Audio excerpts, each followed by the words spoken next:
ಮೆಣಸಿನ್ಕಾಯಿ ಪಲ್ಯ ಮಾಡೋದು ಹೆಂಗೆ ಅಂತ ತೋರಿಸ್ತೀನಿ. ಹಸಿರು ಮೆಣಸಿನ್ಕಾಯಿ ತಗೋಬೇಕು. ಇದಕ್ಕೆ ನಿಮಗೆ ಮನೇಲಿ ಎಷ್ಟು ಜನ ಇದ್ದಾರೆ ಅಷ್ಟು ಮೆಜರ್ಮೆಂಟಲ್ಲಿ ಇಟ್ಕೊಳ್ಳಿ. ಮೆಣಸಿನ್ಕಾಯಿ ಒಂದು ತೆಂಗಿನಕಾಯಿ ಮಾಡ್ತೀನಿ ಅಂದರೆ ಇಷ್ಟು ಮೆಣಸಿನ್ಕಾಯಿ ಇಟ್ಕೊಳ್ಳಿ. ಖಾರ ತಿನ್ನೋರಾದರೆ ಇಷ್ಟು ಬೇಕಾಗುತ್ತೆ. ಖಾರ ಕಮ್ಮಿ ತಿಂತೀವಿ ಅಂದರೆ ಸ್ವಲ್ಪ ಕಮ್ಮಿ ಮಾಡ್ಕೊಳ್ಳಿ.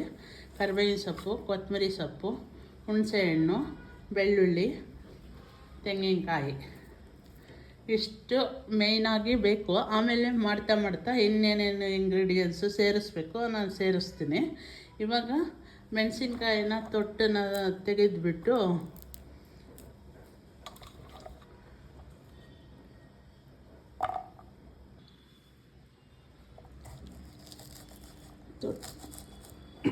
ತೊಟ್ಟನ್ನು ತೆಗೆದುಬಿಟ್ಟು ಈ ಥರ ಉದ್ದುದ್ದಕ್ಕೆ ಮೆಣಸಿನ್ಕಾಯಿನ ಪೀಸ್ ಮಾಡ್ಕೊಳ್ಳಿ.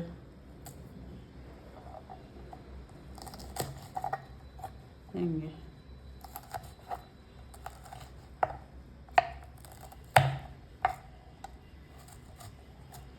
ಚಿಕ್ಕದಾಗಿ ಕಟ್ ಮಾಡಿದ್ರೆ ಖಾರ ಜಾಸ್ತಿ ಆಗುತ್ತೆ. ಅದಕ್ಕೋಸ್ಕರ ಹಿಂಗೆ ಉದ್ದುದ್ದಕ್ಕೆ ಕಟ್ ಮಾಡಿದ್ರೆ ಬೇಡ ಅನಿಸ್ತವ್ರು ಎತ್ತಿ ಸೈಡ್ಗೆ ಇಡ್ಬೋದು. ಅದಕ್ಕೋಸ್ಕರ ಉದ್ದುದ್ದಕ್ಕೆ ಹಿಂಗೆ ಕಟ್ ಮಾಡ್ಕೊಂಡ್ರೆ ಕೈ ಸಿಗುತ್ತಲ್ಲ ಬೇಗ. ಹಿಂಗೆ ಉದ್ದುದ್ದಕ್ಕೆ ಕಟ್ ಮಾಡ್ಕೊಳ್ಳಿ. ಹಿಂಗೆಲ್ಲ ಕಟ್ ಮಾಡಿಕೊಂಡು ಬೆಳ್ಳುಳ್ಳಿನ ಸಿಪ್ಪೆ ಬಿಡಿಸಿ ಇಟ್ಕೋಬೇಕು.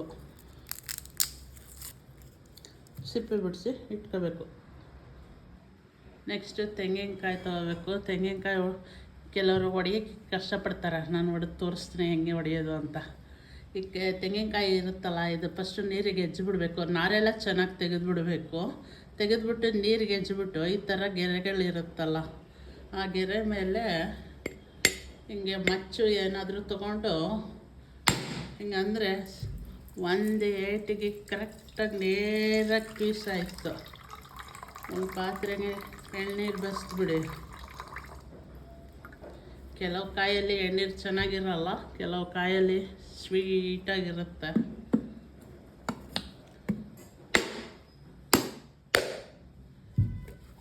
ನೋಡಿ ಎಷ್ಟು ಚೆನ್ನಾಗಿ ಹೋಳಾಯಿತು.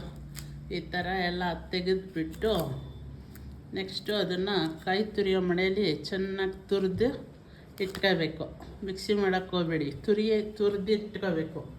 ನಾನು ತೋರಿಸ್ತೀನಿ ಆಮೇಲೆ. ಈಗ ನಾನು ಒಂದು ಪಾತ್ರೆಯಲ್ಲಿ ನೀರು ಕಾಯಿಸೋಕ್ಕೆ ಇಟ್ಟಿದ್ದೀನಿ. ಅದು ಕಾದಿದೆ. ಇವಾಗ ಸಣ್ಣಕ್ಕೆ ಈ ಥರ ಮೆಣಸಿನ್ಕಾಯಿನ ಉದ್ದುದ್ದಕ್ಕೆ ಹಚ್ಕೊಂಡಿದ್ದೀನಿ. ಅದನ್ನು ಹಿಂಗೆ ನೀರಲ್ಲಿ ಬೇಯಕ್ಕೆ ಹಾಕಬೇಕು. ನೀರಲ್ಲಿ ಸ್ವಲ್ಪ ಬೇಯಿಸಬೇಕು.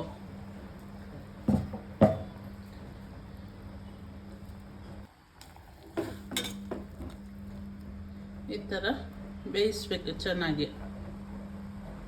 ನೋಡಿ ಅದು ಬೇಯ್ತಾ ಇರಬೇಕಾದ್ರೆ ಹುಣಸೆಹಣ್ಣು ತೊಗೊಂಡಿದ್ದೀನಿ, ಒಂದು ದಪ್ಪ ನಿಂಬೆಹಣ್ಣಿನ ಗಾತ್ರದ್ದು. ಅದಕ್ಕೆ ಒಂದು ಸ್ವಲ್ಪ ನೀರು ಹಾಕ್ಕೊಂಡು ಅದನ್ನು ಹುಳಿನ ಕಿವುಚ್ಕೋಬೇಕು. ಚೆನ್ನಾಗಿ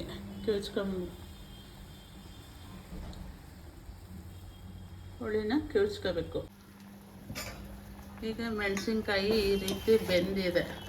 ಇನ್ನೂ ಚೆನ್ನಾಗಿ ಬೇಯಿಸ್ಬೇಕು ಅಂದರೆ, ಇನ್ನೂ ಸ್ವಲ್ಪ ಚೆನ್ನಾಗಿ ಬೇಯಿಸಿ ಖಾರ ಕಮ್ಮಿ ಆಗಬೇಕು ಅಂದರೆ, ಇವಾಗ ನಾನು ಈ ಮೆಣಸಿನ್ಕಾಯಿನ ಇಲ್ಲೊಂದು ಸ್ಟ್ರೈನರ್ ಇಟ್ಕೊಂಡು ಇದಕ್ಕೆ ಹಾಕ್ಕೊಂಡು ಶೋಧಿಸ್ತಿದ್ದೀನಿ.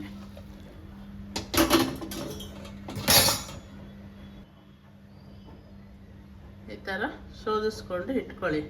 ನೀರನ್ನ ಚೆಲ್ಬಿಡಿ.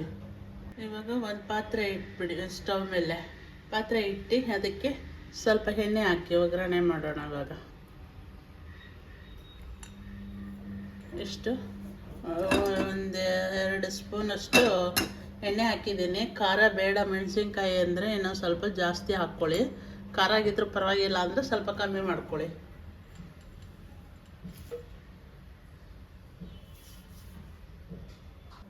ಈಗ ಎಣ್ಣೆ ಕಾದಿದೆ. ನಾನು ಸಾಸಿವೆ ಹಾಕ್ತಾಯಿದ್ದೀನಿ.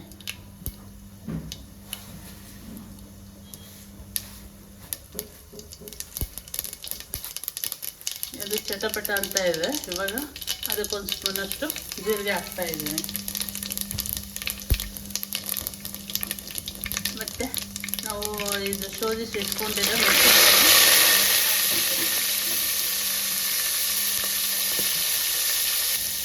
ಮೆಣಸಿನ್ಕಾಯಿಯು ಕೂಡ ಒಗ್ಗರಣೆಯಲ್ಲಿ ಬೇಯಿಸ್ಬೇಕು. ಈ ಥರ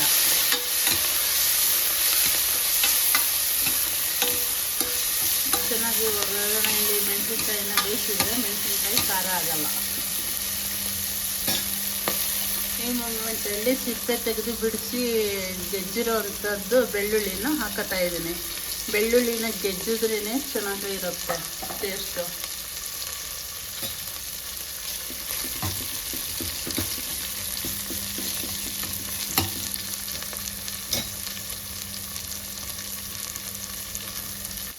ಈ ಮೂಮೆಂಟಲ್ಲಿ ಸ್ವಲ್ಪ ಅರಶಿನ ಪುಡಿ ಹಾಕ್ಕೊಂಬಿಡಿ.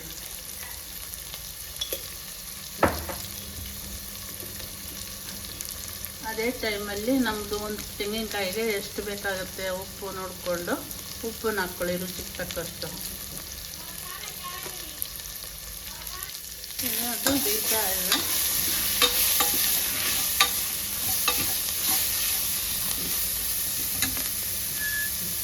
ಈ ಮೂಮೆಂಟಲ್ಲಿ ಕರಿಬೇವಿನ ಸೊಪ್ಪು ಇಟ್ಕೊಂಡಿದ್ದೀನಿ, ಒಂದು ಬಟ್ಲು ಕರಿಬೇವಿನ ಸೊಪ್ಪನ್ನ ಹಾಕ್ಬಿಡಿ. ಈ ಪಲ್ಯ ಅಂತೂ ತುಂಬ ಚೆನ್ನಾಗಿರುತ್ತೆ. ರೊಟ್ಟಿ, ಅಕ್ಕಿ ರೊಟ್ಟಿ, ರಾಗಿ ರೊಟ್ಟಿ, ಜೋಳದ ರೊಟ್ಟಿ ಎಲ್ಲ ತಿನ್ನೋದಕ್ಕೆ ತುಂಬ ಚೆನ್ನಾಗಿರುತ್ತೆ.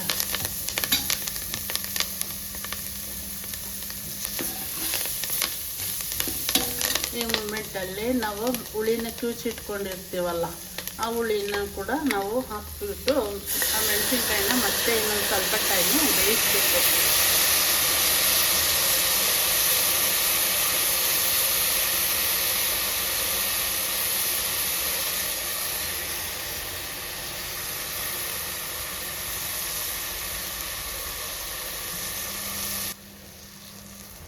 ಹುಳಿ ತಿನ್ನೋರಾದರೆ ಫುಲ್ಲು ಹುಣಸೆ ಹುಳಿಲೇ ಮಾಡ್ಕೋಬೋದು.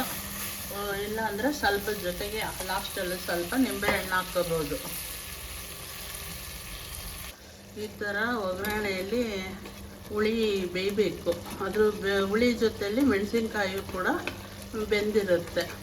ಅದನ್ನು ಈ ಥರ ಇದು ಮಾಡಿ ಸ್ಮ್ಯಾಶ್ ಮಾಡಿಬಿಡಿ.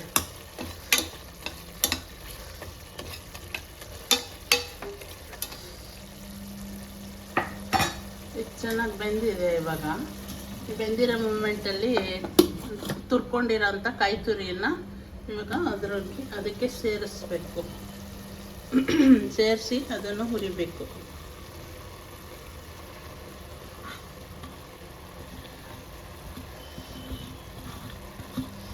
ಒಂದು ದಪ್ಪ ತೆಂಗಿನಕಾಯಿದು ತುರಿಗೆ ಮೆಜರ್ಮೆಂಟನ್ನು ತೋರಿಸಿದ್ದೀನಿ.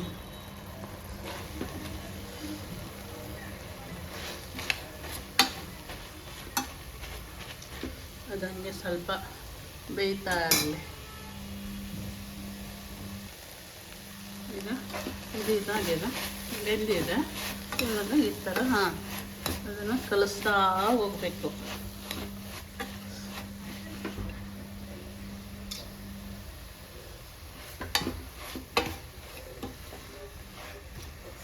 ಹುಳಿ ಜೊತೆ ಮಿಕ್ಸ್ ಮಾಡಬೇಕು ಕಾಯಿ ತುರಿ ಎಲ್ಲ ನೀಟಾಗಿ. ಈ ಥರ ಹಸಿರು ಮೆಣಸಿನ್ಕಾಯಿ ತುಂಬ ಖಾರ ಇರೋದು ತಿನ್ನೋಕ್ಕಾಗಲ್ಲ ಅಂದರೆ ಕ್ಯಾಪ್ಸಿಕಮ್ ಹಾಕ್ಕೊಂಡು ಈ ಥರ ಕಾಯಿ ತುರಿ ಹಾಕ್ಕೊಂಡು ಪಲ್ಯ ಮಾಡಿಕೊಂಡು ತಿಂತಾಯಿದ್ರೆ ಆಹಾ ಏನು ಚೆಂದ ಗೊತ್ತಾ. ಇದು ಸ್ವಲ್ಪ ಹುರಿಬೇಕು. ಹಳ್ಳಿ ಕಡೆ ಚಳಿಗಾಲದಲ್ಲಿ ತೆಂಗಿನಕಾಯಿ ಚೆನ್ನಾಗಿ ಬೆಳೆದಿರ್ತಾರೆ ಅವರು, ಏನು ಲೆಕ್ಕನೇ ಇರಲ್ಲ ಅವ್ರಿಗೆ.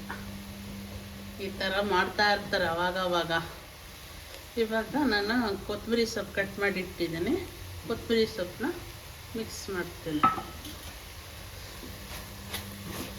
ನೀವು ಕೊತ್ತಂಬರಿ ಸೊಪ್ಪು ಎಷ್ಟು ಹಾಕಿದ್ರೂ ಚೆನ್ನಾಗಿರುತ್ತೆ, ಕರಿಬೇವಿನ ಸೊಪ್ಪು ಎಷ್ಟು ಹಾಕಿದ್ರೂ ಚೆನ್ನಾಗಿರುತ್ತೆ. ಇದಕ್ಕೇನು ಮೆಜರ್ಮೆಂಟೇ ಬೇಕಿಲ್ಲ. ಹುರಿಬೇಕಾದ್ರೆ ಒಂದು ಸ್ವಲ್ಪ ಇದು ಗಮ್ಮನ್ನವರೆಗೆ ಇನ್ನೊಂದು ಸ್ವಲ್ಪ ಹುರಿದ್ರೆ ತುಂಬ ಚೆನ್ನಾಗಿರುತ್ತೆ. ಹಾಗೆ ಒಂದು 2 ನಿಮಿಷ ಇನ್ನೂ ಚೆನ್ನಾಗಿ ಹುರಿಬೇಕು.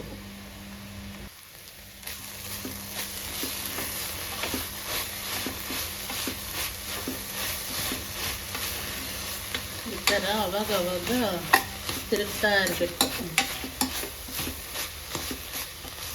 ಈ ಥರ ಹುರ್ಕೊಂಡು ಅಕ್ಕಿ ರೊಟ್ಟಿ ಮಾಡಿಕೊಂಡು ತಿಂತಾ ಇದ್ರೆ ಆಹಾ ಅದ್ರ ಮಜಾನೇ ಬೇರೆ. ಸೂಪರ್. ಹಳ್ಳಿ ಕಡೆ ಅಲ್ಲಂತೂ ಈ ಥರದ್ದು ಅವಾಗವಾಗ ಚಳಿ ಮಳೆ ಇತ್ತು ಅಂದರೆ ಸಾಕು, ಚಳಿಗೆ ಬೆಚ್ಚಗಿರುತ್ತೆ ಈ ಥರ ಮಾಡ್ಕೊಂಡು ತಿನ್ನೋಕ್ಕೆ. ನೋಡಿ ಈ ಥರ ಮಾಡ್ಕೊಳ್ತೀನಿ, ಸೂಪರಾಗಿರುತ್ತೆ. ಮೆಣಸಿನ್ಕಾಯಿ ಕಾಯಿ ಪಲ್ಯ ರೆಡಿ.